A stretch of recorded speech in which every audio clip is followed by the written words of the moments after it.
बिस्मिल्लाहिर्रहमानिर्रहीम, अस्सलाम वालेकुम जी। मैं नजमुल हसन बाजवा हूँ। नाज़रीन कराम, आए बाएँ शाएँ ख़त्म हो चुका है। सुप्रीम कोर्ट से जो फैसले हो रहे हैं और फैसला कुन लम्हात जो है वो शुरू हो चुके हैं। इस खबर का इंतज़ार किया जा रहा था कि कब जो है वो सुप्रीम कोर्ट अपनी बर्दाश्त को कम करके, चूँकि बहुत बर्दाश्त कर लिया सुप्रीम कोर्ट ने, आइन के मुताबिक जो है ना वो फैसला करती है। तो इसके ऊपर बहुत सारे लोग जो है वो इंतज़ार में थे, पूरा पाकिस्तान इंतज़ार में था। सुप्रीम कोर्ट ने बेहद जो है वो सुकून दिखाया, आराम दिखाया, बेहद इंतज़ार किया। लेकिन नाज़रीन किराम, अब जो है वो वहाँ से खबरें आना शुरू हो चुकी हैं। सुप्रीम कोर्ट में कल सुबह 11:30 बजे सुप्रीम कोर्ट का वो जो हथौड़ा है वो चलता हुआ अब नाज़रीन किराम आपको नज़र आएगा। कल सुबह 11:30 बजे एक इंतहाई अहम तरीन केस लग रहा है। उस केस से क्या उम्मीदें रखनी चाहिए? क्या कल ही तो इन्हें अदालत लग जाएगी? क्या कल ही शहबाज शरीफ साहब को जो है ना वो हम टाटा बाय बाय कर देंगे? लेकिन क्या उसके लिए हमें थोड़ा इंतजार करना होगा? सुप्रीम कोर्ट ने अचानक ये क्यों फैसला किया है कि हमें फौरी तौर पर जो है ना वो अब इनफ इज़ इनफ, अब जो है ना वो हमें कोई बड़ा फैसला जो है ना वो करना होगा। और सुप्रीम कोर्ट कल क्या कर सकती है, इसके ऊपर जो है ना वो हम तफसीली बात करेंगे। लेकिन सबसे पहले मुझे 2-4 इंपॉर्टेंट खबरें आपको देनी है, उसके बाद मैं सुप्रीम कोर्ट के बारे में आपको तफसीलन बताता हूँ। सबसे पहली खबर तो नाज़रीन किराम एक इंतहाई अफसोसनाक, पहली खबर मैंने आपको बताया कि 6 जवान शहीद हुए, और अब पाराचनार से खबर आ रही है जहाँ पर 7 असातिज़ा को शहीद कर दिया गया है।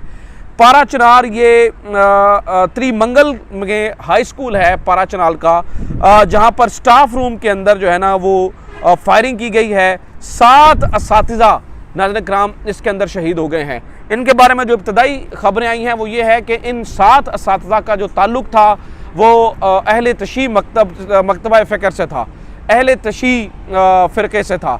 तो अहले तशी फ़िरक़े से ताल्लुक़ रखने वाले इन 7 के करीब असातिज़ा को जो है वो शहीद कर दिया गया है। शुरुआती तौर पर खबरें आ रही हैं, शुरुआती तौर पर जो है ना वो अभी इब्तदाई खबरें हैं, अंदाज़ा एग्जैक्टली नहीं लग सकता कि किसने जो है ना वो ये कार्रवाई की है।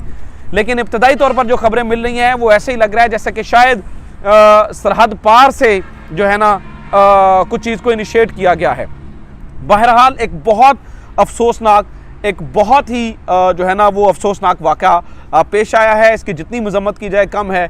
हमारी सिक्योरिटी एजेंसीज़ को, हमारे सिक्योरिटी नाफिज करने वाले इदारों को ज़्यादा से ज़्यादा तवज्जो नाज़रीन किराम यहाँ पर देने की ज़रूरत है। दहशत गर्दी के नासूर को ख़त्म करने की ज़रूरत है। जो कुछ इंटरनली मुल्क के अंदर हो रहा है मेरे ख्याल से वहाँ पर तवज्जो कम करने की ज़रूरत है, और जो कुछ हमारी सरहदों के ऊपर हो रहा है वहाँ पर तवज्जो ज़्यादा करने की ज़रूरत है। आज सुबह हमारे 6 जवान शहीद हो गए हैं। अभी कुछ देर पहले की खबर ये 7 असातिज़ा वाली, तो यकीन कीजिए कि ये एक से बढ़कर एक गमनाक, एक से बढ़कर एक अंदोनाक खबर है। इससे ज़्यादा अफसोसनाक और क्या हो सकता है? अब ये जो असातिज़ा की शहीद होने वाली खबर है, यकीन कीजिए इंटरनेशनल मीडिया इसे जो है ना वो देखिएगा कैसे चलाता और किस तरह से हमारे पाकिस्तान के का जो है वो इमेज ख़राब होता। वैसे तो 7 जाने गई हैं, यही बहुत बड़ा जुल्म है। और फिर इंटरनेशनल मीडिया जिस तरह से पाकिस्तान का इमेज बनाएगा वो आपके सामने ही है, वो किस तरह से जो है ना वो ऑलरेडी इससे पहले भी जो है ना वो इस तरह के काम करते होते हैं। तो एक खबर तो ये है। दूसरी खबर नाज़रीन किराम ये है कि कुछ और लोगों को लॉन्च कर दिया गया है। ओन चौधरी साहब ने आज एक तफसीली बयान रिकॉर्ड करवाया है, जैसा मुफ्ती सईद साहब ने करवाया था। मुफ्ती सईद साहब ने बयान रिकॉर्ड करवाया था, और मुफ्ती सईद साहब ने इमरान खान को जो है ना वो जिस तरह से जो है ना वो इद्दत वाले केस के अंदर पूरा बयान रिकॉर्ड किया, इसी तरह से ओन चौधरी साहब ऐसा लगता है लॉन्च हो चुके हैं। ये वही ओन चौधरी साहब है जिन्होंने आज तफसीली बयान रिकॉर्ड करवाया, जो कुछ दिन पहले नवाज शरीफ साहब से मिलकर आए हैं। ये वही ओन चौधरी साहब हैं जो कुछ अर्सा पहले तक जो है ना वो इमरान खान पर जान छिड़का करते थे, इमरान खान पर जानवारी किया करते थे। लेकिन आज उनके खिलाफ जो है ना वो, तो हर तरफ से लगता है कि उनके खिलाफ जो है ना इमरान खान के खिलाफ जो है ना वो लॉन्च किया गया है चीज़ों को। लेकिन नाज़रीन किराम, अब तक की जो सबसे बड़ी खबर है जिससे मैंने वीडियो का आगाज़ किया था वो ये है कि सुप्रीम कोर्ट के अंदर कल सुबह 11:30 बजे एक केस लग रहा है, और वो केस जल्द इलेक्शन की जो है ना वो, यानी कि सूबाई और कौमी असम्बली की इलेक्शन के हवाले से इलेक्शन कमीशन के ने जो एक दिया है ना दोबारा नज़र सानी का, तो उसके ऊपर जो है ना वो केस सुबह लग गया है। सुबह 11:30 बजे इसकी जो है ना वो समाअत होनी है। अब 11:30 बजे जो है ना वो आप ये देखेंगे नाज़रीन किराम, जो इस्लामाबाद से बाखबर हल्के हैं वो ये बता रहे हैं कि अदालत ने सोच लिया है कि इनफ इज़ इनफ। अब जो है वो प्रैक्टिकली आप होता हुआ नज़र आपको आएगा। कल सुबह एक रिपोर्ट, इससे पहले जो तहरीक इंसाफ ने जो है ना वो एक रिपोर्ट पेश कर दी थी सुप्रीम कोर्ट के अंदर, और सुप्रीम कोर्ट को बता दिया था जो भी मुज़ाकरात हो रहे थे और जो अपडेट्स थी वहाँ पर।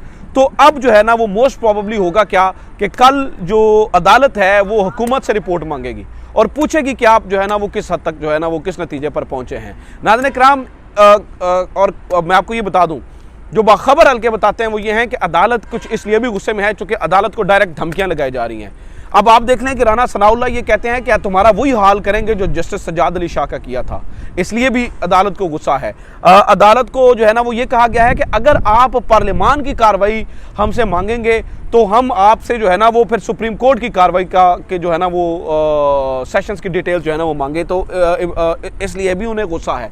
और फिर मैं आपको बता दूं नाज़रीन इकराम, देखिए ना ये किस हद तक जा रहे हैं कि इन्होंने कहा कि जिस तरह से आपको रिस्टोर किया गया था उस तरह से आपको जो है ना वो घर भेजा भी जा सकता है। मैंने आपको बताया था कि रिस्टोर इन्हें किया गया था 2009 के एक एग्जीक्यूटिव ऑर्डर के जरिए। जस्टिस बंदयाल उस वक्त हाई कोर्ट के जस्टिस हुआ करते थे, ये 2004 से 14 तक लाहौर हाई कोर्ट के अंदर रहे हैं। जब मुशर्रफ ने इन्हें हटाया था और हाउस अरेस्ट किया था तो 2009 में वो लॉन्ग मार्च के बाद वो फिर एक एग्जीक्यूटिव ऑर्डर जो है ना वो जारी हुआ था, जजेस को बहाल किया गया था 2009 के अंदर। तो जस्टिस बंदयाल भी उसी तरह से जो है ना वो बहाल हो गए थे। जब जस्टिस बंदयाल बहाल हो गए थे नाज़रीन इकराम, तो जस्टिस बंदयाल को जो है ना वो अब अगर वो एग्जीक्यूटिव ऑर्डर वापस ले लिया जाए तो गवर्नमेंट का ख्याल है कि उसी तरह से जो है ना वो घर वापस भी जा सकते हैं। अब जस्टिस बंदयाल उन तमाम जजेस में से मेरे ख्याल से वाहिद जो है ना वो जज बच चुके हैं जो है ना वो, बाकी तो मेरे ख्याल से सारे रिटायर्ड हो चुके हैं। तो जस्टिस बंदयाल जो है ना वो वाहिद जज जो है ना वो बचे हुए हैं। तो अगर वो एग्जीक्यूटिव ऑर्डर वापस ले लिया जाता है तो जस्टिस बंदयाल को घर जाना होगा, ये इनका ख्याल है। लेकिन नाज़रीन इकराम, अब इतलात ये आ रही हैं कि सुप्रीम कोर्ट भी ये फैसला कर चुकी है कि वो आइन के साथ खड़ेंगे। और खास तौर पर जो 8 जजेस के बारे में कहा जाता है, और मैं तो आपको बताऊं कि जस्टिस बंदयाल के घर जब 14 जजेस इकट्ठे हुए तो वो भी एक बहुत बड़ा मैसेज था। वो एक मैसेज था कि तमाम के तमाम लोग जजेस जो है ना वो कम से कम आइन के लिए जस्टिस बंदयाल के साथ खड़े हैं। जस्टिस काजी फायज ईसा वो नहीं गए, उनके अलग एक मामला था। आज जस्टिस काजी फायज ईसा के बारे में भी इमरान खान जब गए ना अदालत के अंदर तो उन्होंने बोला है, जस्टिस काजी फायज ईसा के बारे में इमरान खान ने कहा है, देखिए कि वो जनरल फैज से ऊपर की गेम थी, वो ऊपर से बात आई थी। हमें ये कहते थे जी सबके लिए कानून बराबर है, सबका एहतसाब होगा। हमें बाद में समझ आई ये तो पूरे का पूरा मामला ही और है, ये तो पूरी की पूरी गेम ही और है, ये तो और को कहानी जो है ना वो वहां पर चल रही थी। तो नाज़रीन इकराम, ये एक पूरा जो है ना वो गेम प्लान की गई थी। बहरहाल कोर्ट ने ये फैसला कर लिया है, इनफ इज इनफ। और कल वो कोर्ट का हथौड़ा आप चलते हुए देखेंगे। जहां तक रहेगी बात कंटेम्प्ट की, तो देखें कल कंटेम्प्ट नोटिस जारी हो सकते हैं। कंटेम्प्ट नोटिस जारी होते हैं, उसके बाद वो फिर पूरा एक प्रोसीजर होता है। ऐसा नहीं होगा कि कल ही वज़ीर आज़म फारिग हो जाएं, इस तरह से नहीं होता। लेकिन हो सकता है कि कल जो है ना वो कोर्ट कंटेम्प्ट नोटिस जो है ना वो शायद जारी कर दे। लेकिन जो भी होगा कल आप ये देखेंगे कि कोर्ट जो है वो एक सीरियस मूड में जो है ना वो नज़र आएगी। कंटेम्प्ट नोटिस ना भी जारी हुए तो कम से कम उस तरफ एक कदम ज़रूर बढ़ जाएगा। अपना ख्याल रखिए। खुदा हाफ़िज़। पाकिस्तान जिंदाबाद।